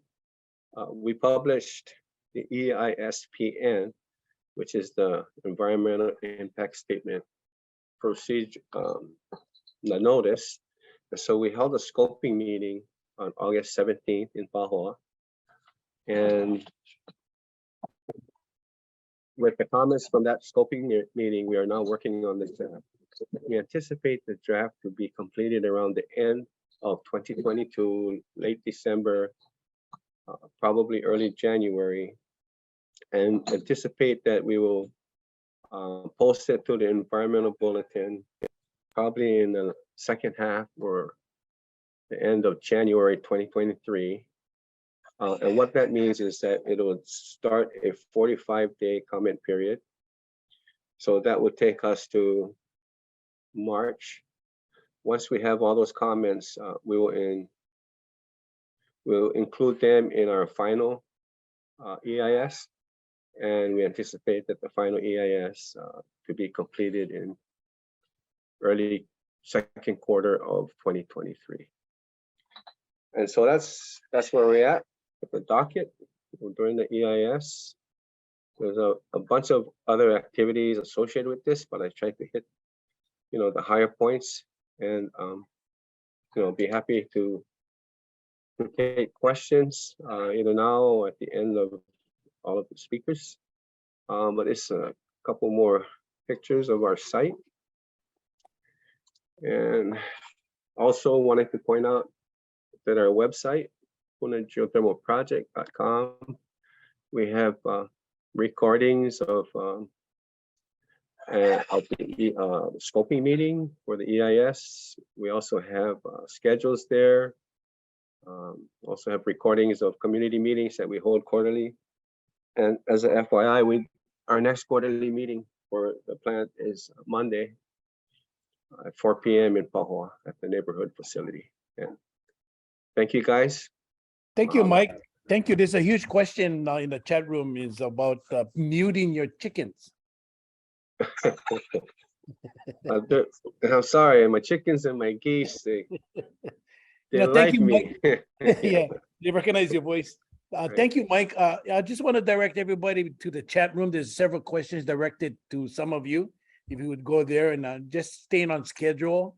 I want to move on to the next speaker, but thank you, Mike. That was a huge presentation. I kind of allowed Mike to go a little further to finish his presentation because it's, it's one of the pico, the foundation of what we're trying to do here. So thank you, Mike. And again, please go to the chat room and check it out and answer those questions. Moving along in our schedule, our next speaker, I'm going to cut him to 5 minutes. No, I'm just joking. From Sustainable Energy Hawaii, introducing you, Peter Sternlicht. Go ahead, Peter. Thanks, Uncle Des. So first I want to thank Rep. Lowen and Senator Wakai for their interest in attending today. And I'm really pleased to be here today too. So I've prepared a presentation and it's completely recorded. There's going to be some things that I cover that are going to be redundant to what both Richard and Chris have already said.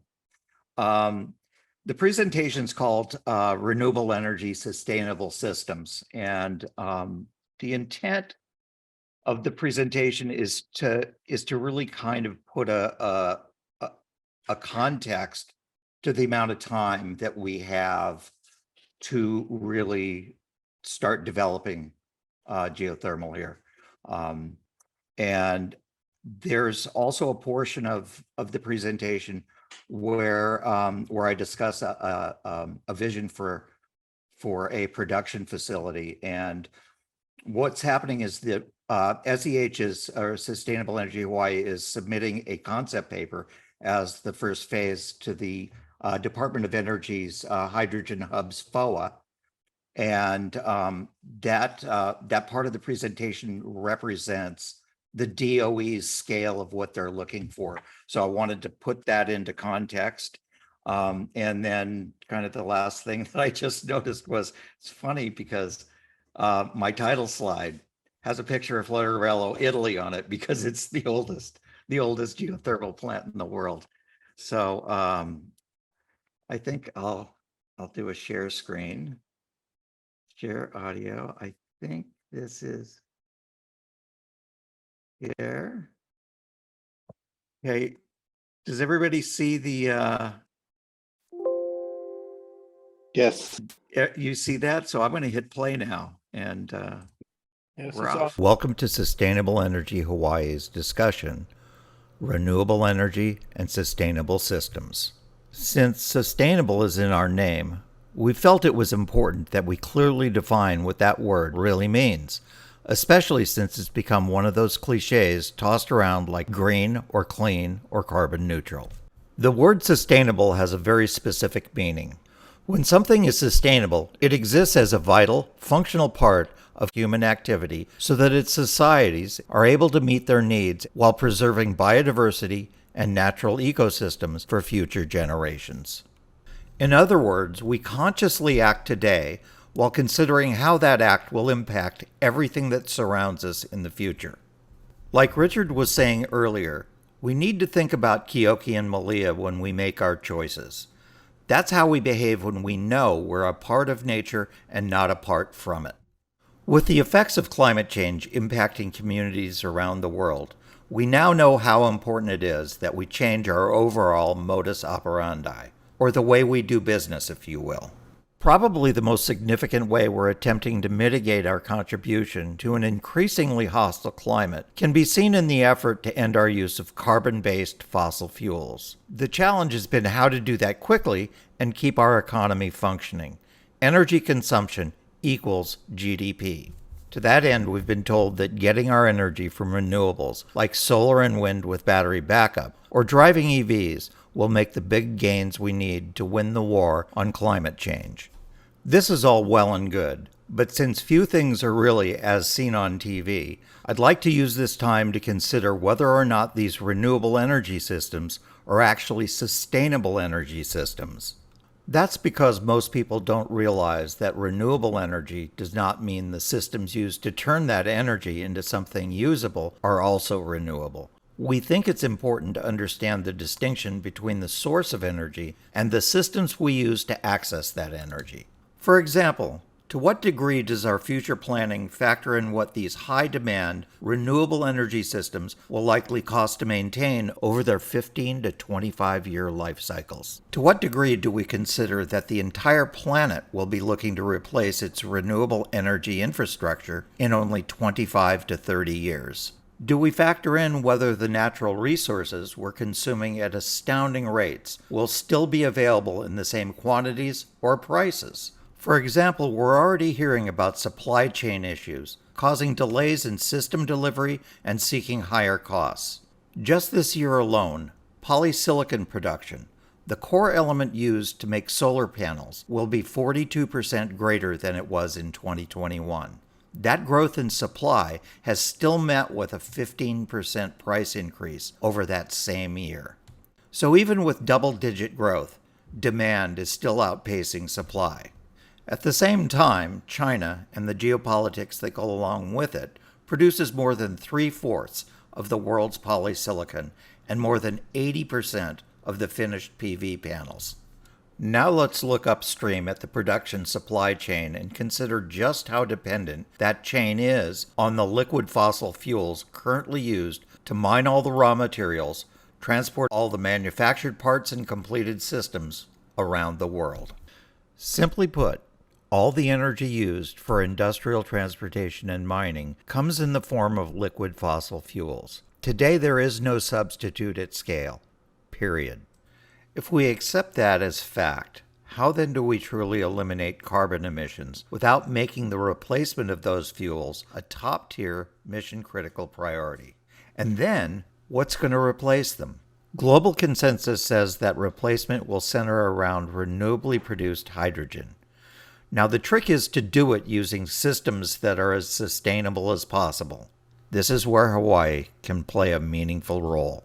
While Hawaii may be small in physical size, what it can contribute to the replacement of liquid fossil fuels is huge. Starting with Hawaii Island's abundant geothermal energy, there's also access to abundant untapped water resources. The Big Island has large areas of undeveloped, unoccupied land and access to a workforce that will discover decades of demand for well-paying hydrogen-related jobs. From a business standpoint, Hawaii sits in a location that's economically advantageous and geopolitically important within the new global supply chain. As the shipping and aircraft industries decarbonize their powertrains, mid-Pacific refueling options will likely become desirable, since many will be using fuels with half the energy density of the fossil fuels they've been using for more than a century. All this bodes well for Hawaii's future. However, what we need is the social and political will to make this opportunity a reality. Sustainable Energy Hawaii envisions a robust, clean, geothermal hydrogen production operation on Hawaii Island. We'd like to show you what this might look like, but first, I'd like to say that geothermal can, if regarded as a community resource, be the center of a broad economic revival, bringing increased financial stability for the community to which it really belongs. However, along with the social and political will needed, this would require a new type of business governance model, one that's owned and operated locally, and through its earnings furthers local self-sufficiency, resiliency, and social equity. Here's what this operation could look like. Currently named the Pacific Islands Green Hydrogen Hub, we see an opportunity for Hawaii to diversify its economy while decarbonizing our atmosphere at a much larger scale than with RPS 2045 alone. What will this hydrogen hub cost to build, and how big will it be? What you'll see is going to be a broad vision statement, one that of course has a lot of parts that are yet to be detailed. The head end of the production pipeline would be a newly constructed geothermal power plant. This would likely involve more than one generation site, none of which would be located in Puna's East Rift Zone. The plant would be purpose-built to provide power for both hydrogen and green ammonia production. We envision the capacity of the geothermal plant to yield between 250 and 500 megawatts at an early cost estimate of $625 million to $1 billion. We plan to exclusively use the output of the geothermal plant to power separate green hydrogen and green ammonia production plants. The goal is to position Hawaii as a reliable, industrial-scale refueling port where the carbon-free fuel of choice can serve trans-Pacific shipping, trans-Pacific air traffic, as well as provide carbon-free fuel for U.S. military operations in Hawaii. We anticipate local demand for these fuels to grow too, as heavy-duty vehicles such as buses and land-based freight transport services adopt the fuel cell vehicles of the future. Preliminary estimates find design and construction costs for this part of the operation to come in around the $375 to $450 million range. We plan to build a third production facility that will combine the hydrogen we produce with nitrogen from the atmosphere, producing green ammonia. Ammonia is a readily transportable form of hydrogen. It can serve in its raw form to provide power to the heavy-duty drivetrains in ocean freighters, heavy-duty mining trucks, and other industrial-sized vehicles. It can even serve as a replacement for jet fuel. At this time, we're still exploring options for producing green ammonia, leaving a range of facility costs yet to be determined. At this point, we can review a list of the target markets we expect to develop between now and the time our planned production pipeline is operational. We have trans-Pacific shipping, trans-Pacific airline refueling. We have Hawaiian-based transport operations for the U.S. Department of Defense, including the Navy, Air Force, and the Army. We expect the adoption of fuel cell grid storage, which has been shown to be a less expensive alternative to batteries. Again, we have heavy-duty vehicle fueling and, of course, ammonia for fertilizer.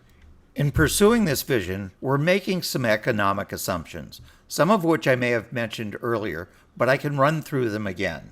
For starters, what we're talking about here is still a very nascent, emerging market, but one that's building global momentum quite rapidly.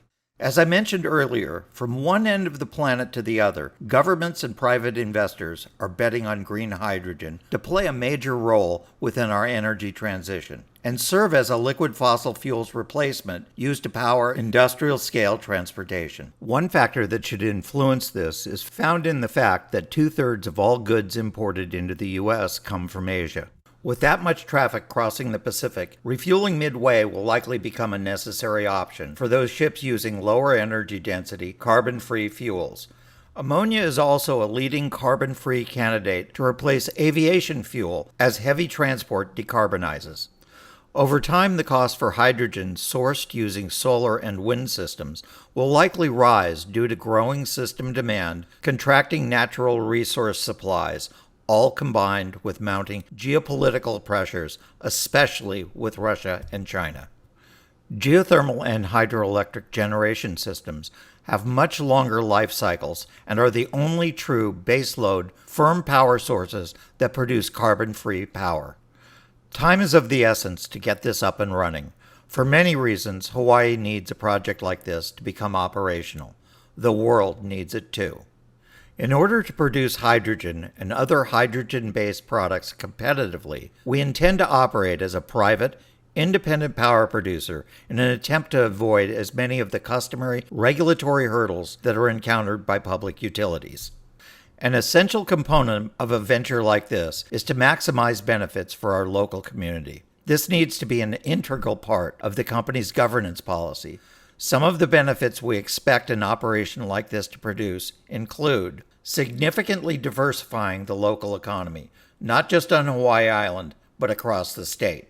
That diversification will grow job opportunities in skilled areas outside what have been traditionally available. These will be good-paying jobs in multiple related fields that have a future that should offer a long career and involve industry growth over time.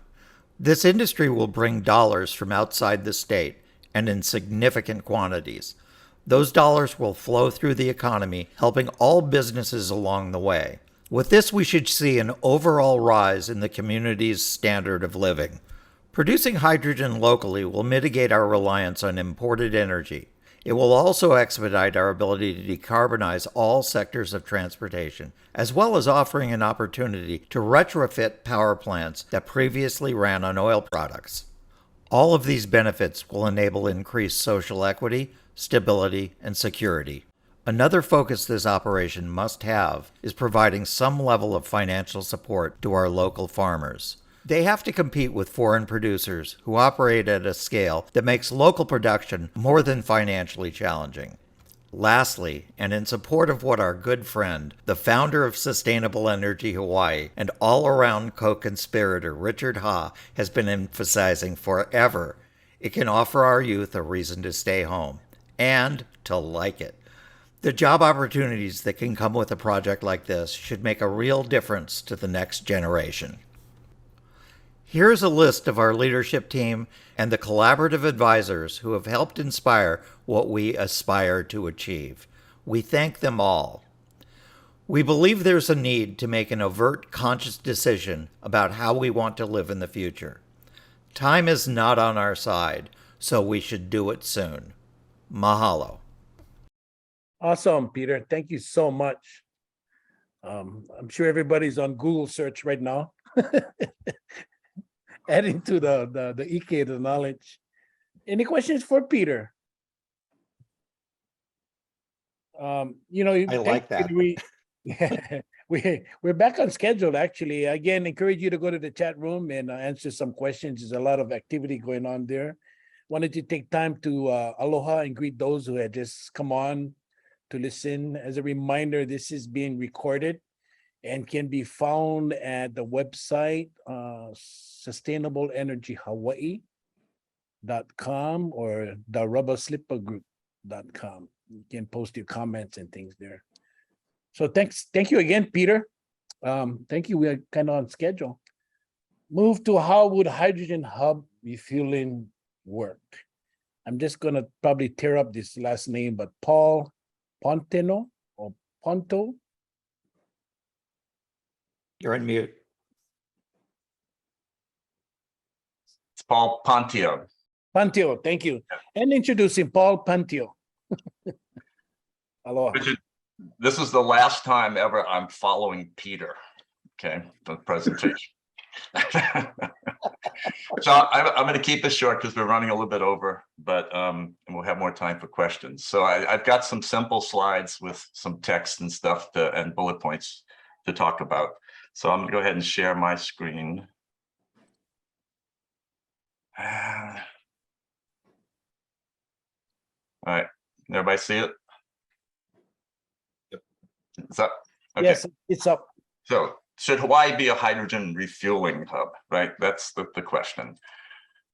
Hawaii is a refueling hub already. We've always been a refueling point, as Peter pointed out just recently, for shipping and aviation. We just need a new fuel. And this is why hydrogen needs to be that fuel, right? The problem with hydrogen's got a pesky habit of bonding to everything. So it takes a lot of energy to break the bonds, right? You can steam reform it, release CO2, sequester the CO2. Electrolysis still tends to be the cleanest and greenest form of hydrogen liberation. So we really want to focus on using electrolysis. It simplifies the process. You can use landfill gas and clean it up like steam reforming, or you could use it as a fuel to run generators to make the electricity to do electrolysis. There's lots of different options involved in all this, right? So the challenge is, on August 29th, Hawaiian Electric asked the Big Island customers to conserve electricity because the oil-fired Hamakua Energy Partners power plant was unexpectedly offline for nearly a week. A similar thing happened on Oahu with the coal-fired plant. But Hawaiian Electric's own plant was undergoing maintenance and the wind farms were forecast to be pretty low.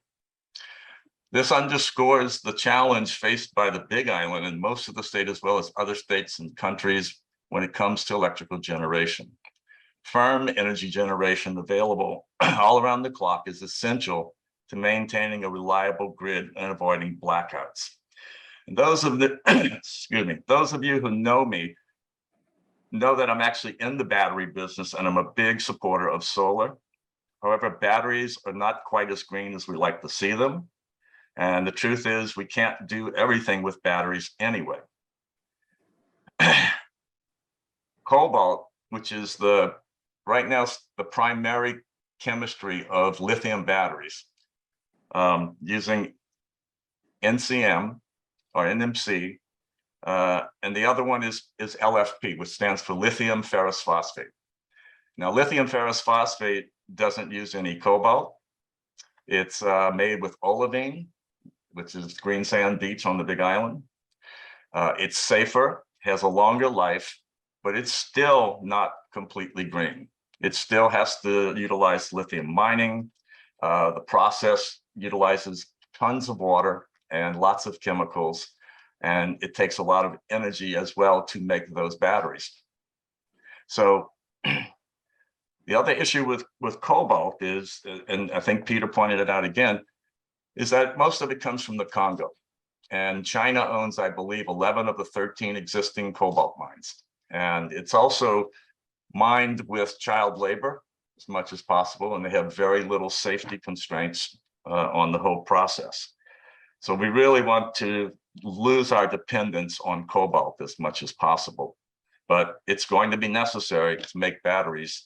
You can't use LFP for cell phones and laptops and small things. It's too heavy and not energy dense enough. But for stationary storage, it's great, right?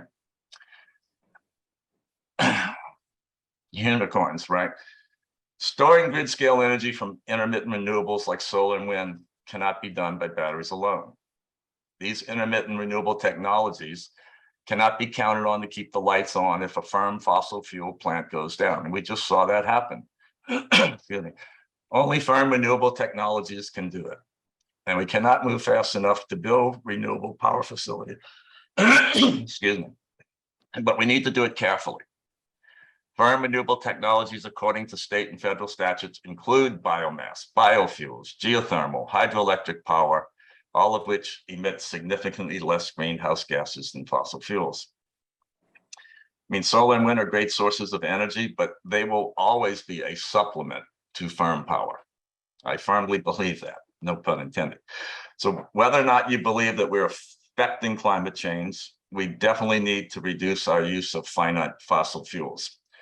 The physicist Stephen Kooning put it, in my opinion, in the best way. Instead of looking at switching to renewables like tooth extraction, we need to do it more like orthodontistry, slow and steady, and without disrupting the economic systems. Silver bullets. So those who have taken my tour have heard me say this over and over, that there's no silver bullet that's going to solve the energy crisis or climate change, but there is silver buckshot. We're beyond the point where we have the luxury to pick and choose between firm renewable technologies. We need them all, and we need them online as soon as possible. We cannot, as they say, let perfect be the enemy of good.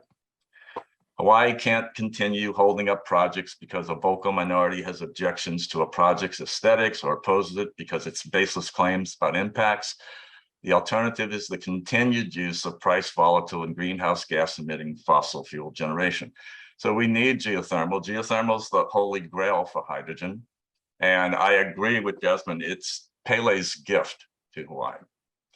And we really need to utilize it, but we also have biomass as well. And biomass is a renewable technology. It can also produce a much needed lumber industry for the Big Island in Hawaii. When we're talking about grid scale storage, we have to put things in perspective.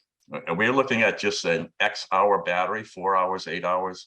Are we talking about backup power for long term?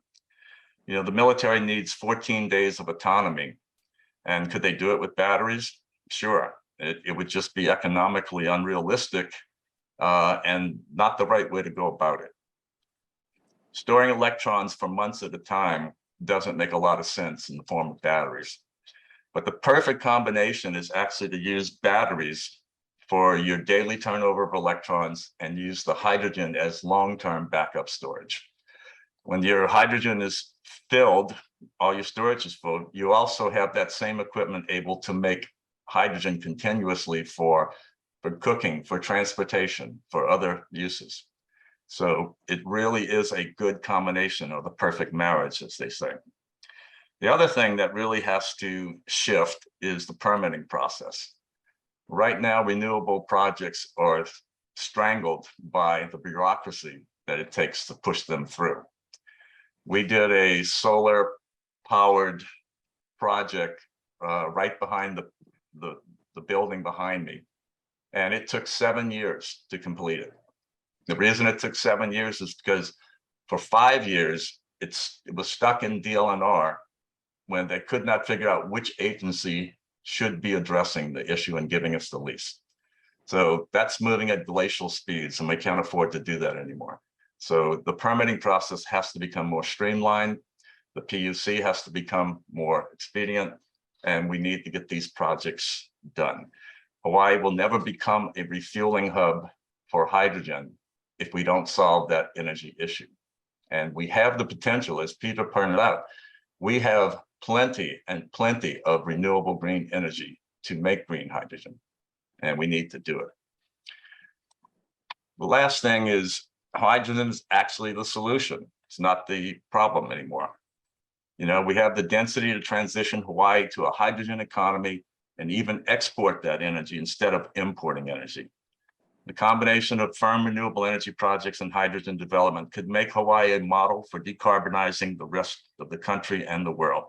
So I'm pretty much repeating everything that Peter said in his video and completely agree. To put this in perspective a little bit, every megawatt of power can produce almost 500 kilograms per day of hydrogen. So imagine 30 megawatts producing 16 tons of hydrogen a day.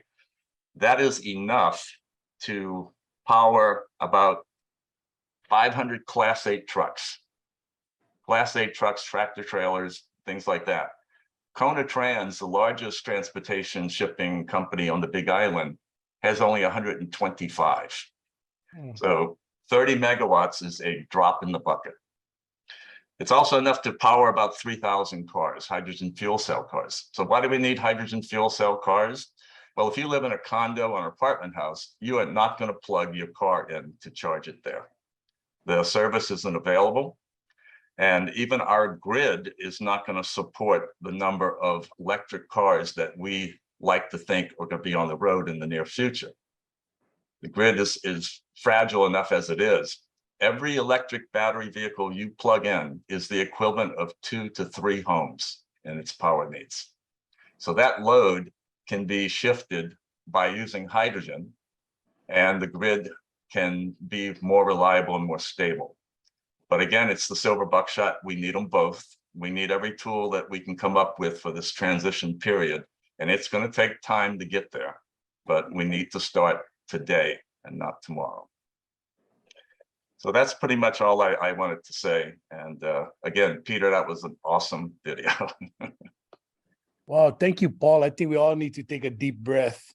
Sounds like Big Island is calling out for decentralizing government control. It seems like everything's centered here on the Big Island. I think it's a good thought to think about the process, but it's really awesome. Any questions for Paul, or we can go to the chat room on that? And it's just, thank you so much. Welcome. Gotta take a deep breath for that one. Oh, you're welcome. Thank you. Decentralizing government control reminds me of my Lua training. Ha'akua talks of the honu. Yeah, the honu that's upside down, fighting to right itself, only to move ahead slowly. I think that's our DLNR. Yeah. Okay, moving on to our next speaker. With potential options like decentralizing government control. No. Jennifer Zelko Sluter. Yeah, did I say that correct? Yeah. You did. Actually, I just go by Zelko, but my husband would appreciate that you said yeah. Schluter. Thank you so much. This is one of those times that when they say saving the best for last, that isn't true. And I'm not sure about the title of what I was going to present on, because the reality is, as Desmond said, I'm Jennifer Zelko. I'm with Hawaiian Electric, and also on is Mark Asano. He's our Director of Integrated Grid Planning. Hey, Mark. Oh, he's here. Hey, Mark. Yeah, he's here. We really appreciated being invited, and really, we wanted to listen to all of the folks that were on. And then, of course, really appreciate folks like Nicole Lowen, who are spending their Saturday with us today. I think as I was watching everybody join, I think we all have the same goal. We want to leave this place better than we found it. And I think what's really important today is making sure that no one is left behind, because I think in the past, there were plans that really, I think, were well-intentioned, but it impacted groups of people that actually we cannot afford to impact. So all of our plans have to make sure that we are not just benefiting a few at the cost of so many. And so because this came up and I wanted to address it, although some of you have already heard this before, just wanted to share my screen. I did not plan on doing this, so hopefully this will work. Can you guys see this? The island map? Yep. Okay, awesome. Electricity prices are high, I think, in Hawaii in general, but there is a uniqueness about Hawaii Island that I thought was important for folks who we haven't talked to before. We are at 60% renewable. This was as of last year. And we are very blessed, I think, on a resilience and sustainability level, that on Hawaii Island, we've got different kinds of renewables. We've got geothermal, we've got hydro, we've got wind, and we've got PV. And then they're located in different parts of the island, because one thing you don't, communities don't want everything in one particular community impacting one area. And so on Hawaii Island, we've been very lucky that we've got these different resources in different locations. But I think the question on Hawaii Island is, well, how come your rates are so high? How come we saw your rates go up this year because of the situation in Ukraine and the world energy market? That's because a large portion of that 60% renewable energy currently today is tied to the avoided cost of oil. We are paying for wind and hydro the same amount that we are paying for the cost of oil. And that's due to long-term contracts that the utility signed in the 90s. These are 25, 30-year contracts. And unfortunately, unless two parties agree to amend it, that's the contract until at least they expire and you can amend. And the really good news is, of course, as you heard Mike, we have an amended contract for PGV, which is really great for customers, and also before the PUC Javi Renewable Development. That's that wind farm in North Kohala. We also have that amended purchase power contract before the PUC. And then the last two, Wailuku River Hydro and Hilo and Tahiri Wind down south, we are currently still under avoided cost contract, and Wailuku Hydro does expire next year, so we'll be able to amend that contract to get that off avoided cost. And then Tahiri Wind, that one's a little bit further out. That's 2027. But I guess my point of saying all this, all of these renewable resources are important when we talk about sustainability. And I really appreciated Peter's presentation. Everybody's really. It's important that we, I think, appreciate that we do have the diverse resources. But speaking specifically about geothermal, because that's the topic today, geothermal is a firm renewable energy. It's really important as really kind of a base load for Hawaii Island, and it replaces what we used to use, which was fossil fuel plants, which we know we have to get off of. I mean, we want to leave this place better than we found it, and so that's a priority for Hawaiian Electric. It's important to keep the lights on. It's important to keep the costs down, and so this new amended contract for PGV is something really important, I think, for all customers.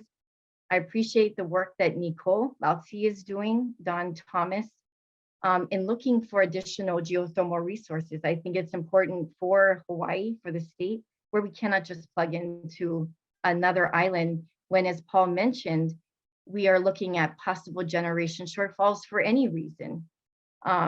And so we take that role very seriously, appreciate all of you. A lot of our partners are on. I did want to let Mark, if you had any comments before we turn it back over. Thanks. Thanks, Jen. Yeah, I agree, with everything that Jen has said, and geothermal is an important part of the resource portfolio that we're looking at in our long-term planning. Just wanted to address maybe a couple of things. I saw in Nicole's presentation one slide that said there's about a $75 per month bill savings. That seems a little bit high. I'm not sure exactly where those numbers were calculated from, but in the analysis that we had is, at least for the near term, like the first 10 years, the next 10 years, it's about a $12 to $15 bill savings per month. And then there's a number of questions on the pricing of PGV with the new contract. It's sort of a tiered structure, and Mike can weigh in as well. There's a capacity payment, so that's sort of a fixed charge that we pay per year, regardless of the amount of energy we take. That's roughly $19.5 million per year. And then on the energy side, it's sort of a tiered contract for the first, I believe, 227,000 megawatt hours. It's roughly 7 cents, and then any energy in excess of that we take per year is it goes down to 4 cents. So just wanted to clarify that. Thanks.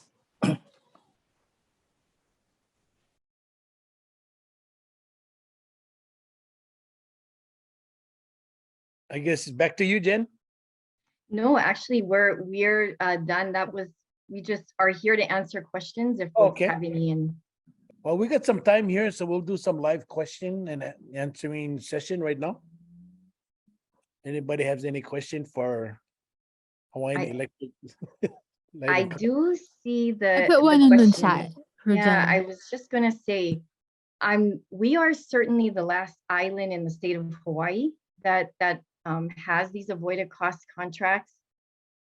I think partially that's because Hawaii Island, we knew many years ago that we were going to have to get off fossil fuel. It didn't make sense for customers because it's very expensive. And so we early on got into the purchasing renewable energy from independent power producers, and the federal law at that time, and that was the law until about 2008, was you pay avoided cost of oil. And that came out of the 70s energy crisis. And I think there had to be an incentive for developers to get out of fossil fuel and into renewable energy. So they had to have some kind of return on their investment. And of course that changed again in like 2008. So our new contracts, Irene, are not tied to the cost of oil, but we have to get through the contract terms for those that were. And I'm not sure about other states. Yeah, because I see Washington State has a lot of renewables and they have like a 13-cent retail rate. So I was trying to wonder how that happened if they're also paying avoided costs up till 2008. They may be newer contracts because, if you look at our AES Waikoloa, that large PV facility as you come down Waikoloa Road, that's at a fixed cost. There's no tie to the cost of oil. It'll be the same thing with Mike's, with PGV. It'll be at a fixed rate. Mahalo, you're always so great answering questions. Thank you. Thank you, Jen. I'd like to mention Des. Yeah, go ahead. Nicole Lowen wanted to say something. Can we have her? Oh yeah, I was just going to turn it over to Senator Wakai and Representative Lowen. We're done with our speakers, and I want to thank them all for sharing really important information. And yes, please, Representative Lowen.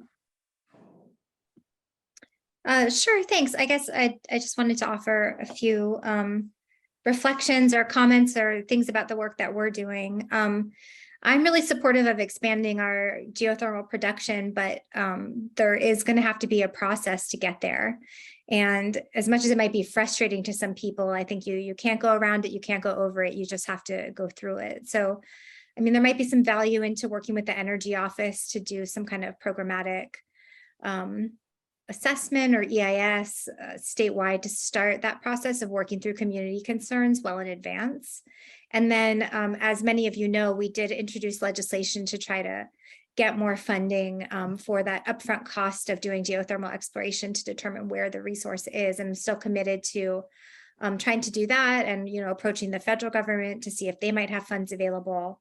So yeah, I guess, you know, very like as Desmond said, it's if you look at it as a gift from Pele, or, you know, it's an incredible opportunity to have access to this source of clean power. And as we face the challenge of climate change, I mean, we have to make choices. So even if some people have concerns about geothermal, I think it's worth our while to put the time in that it takes to work through those concerns. As far as the hydrogen economy, I mean, I think it's clear that hydrogen is going to play a part in these efforts to meet the challenge of climate change, transition our transportation and power generation sectors both. I think that there's room for, you know, both discussions about electrification and using hydrogen as a fuel source, and it's really unproductive to frame this in a way that pits one against the other. But I also would say, I think in terms of geothermal, expansion of geothermal development and generation, that, you know, I'm here, I'm an elected official. I don't work for a corporation or have like a one certain side of the discussion that I fall on. I work for the people of Hawaii, and I want what's in their best interest. And in my view, if there was expansion of geothermal production, putting that on the grid first before taking, you know, curtailing it or pulling it or using it to make hydrogen for other uses would be, to me, the greatest benefit to the people of the state, to get our grids to 100%. First, well, you know, putting, especially for Hawaii Island, that geothermal production directly on the grid without all the efficiency that would be lost, converting it to hydrogen and back again, or whatever the proposal that, you know, I've heard some things here today. But generally, I'm excited that people are invested in working on this. There's a lot of challenges in the future.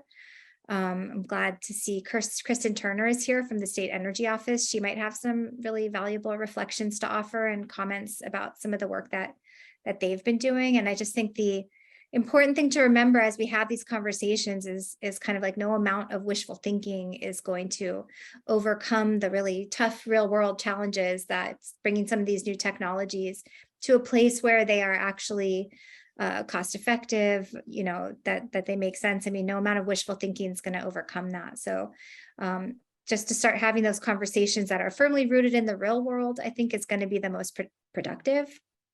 And also in a place where everybody's, you know, working together to overcome these challenges, and we're not saying batteries are bad because, you know, you're in the hydrogen camp or the other way around. I just think there's absolutely going to be both. And that's, to me, that's something that we need to stop doing. So thanks for letting me say a few words, and for everybody's presentations. And if I can, I'll just turn it over to Kirsten to maybe offer. You turned your camera on, so I'm thinking it might be a good time for you to let us know your thoughts. Yeah.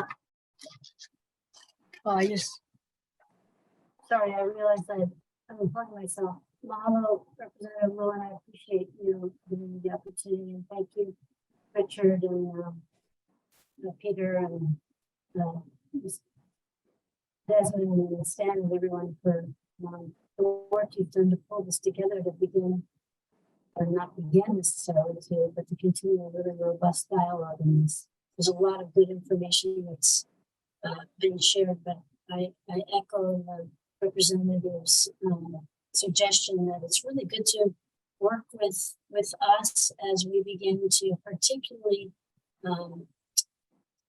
go through all the potential funding opportunities that are coming down very fast and furious from the federal government through the Infrastructure Jobs Act and the Inflation Reduction Act. There are opportunities. I would echo Paul's point that there's no silver bullet. It's a buckshot approach. And with that, what's very important is that we all work together. I know I have had conversations with all of you at different times, and I think particularly now when we have this tremendous opportunity for an immense amount of federal funding, that we pull together and put forth the most robust opportunities we can that really look at this from a holistic, strategic approach. So I just want to thank you, and I look forward to working with you. Yeah, thanks everybody for participating. I just wanted to re-emphasize what I said at the start. We don't have time. You know, that's what we're forced up against. We just don't have time. And everything everybody else said is perfectly right. You know, we got to have everything. We got to be very conscious of where it's happening and stuff like that. But you know, the hydrogen hub that Paul is trying to do and Chris McQuinney is trying to do, that's a real fast way to get us into the hydrogen economy quickly. And once we're there, we can tell the whole world, hey, look at us, we're in the hydrogen economy. And what that'll do is that'll bring people to come to our place and try to do pilot projects, and that will help us, our economy, and keep our kids here. But having said that, thank you so much. Yeah, this was great. And stay tuned. We'll be in contact. If you can sign into the rubbahslippahgroup.com, we'll keep you informed as to the recordings and new things that come up. Thank you so much. See you folks later. Thanks, Richard. Aloha. Richard. Thanks, Richard. Aloha.